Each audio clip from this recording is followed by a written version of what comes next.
Hello everyone, welcome back to my another mini vlog. আশা কৰো আপোনালোক সকলো ভালে আছে আৰু মই বৰ্তমান আহি আছো বিশ্বনাথ চাৰিআলিলৈ।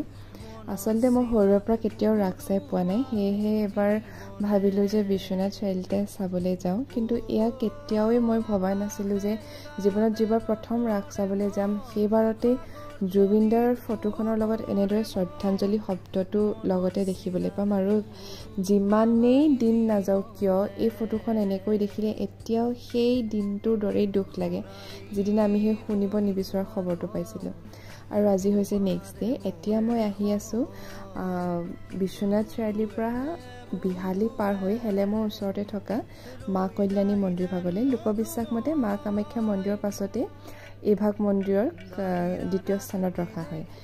বহুত ভাল লাগিলে, বহুত ধুনীয়া পৰিৱেশ। আৰু মোৰ বিশ্বনাথৰ পৰা কৰা আৰু মিনি ব্লগ আছে, আপোনালোকে পাছত চাবলৈ নাপাহৰিব। বাই।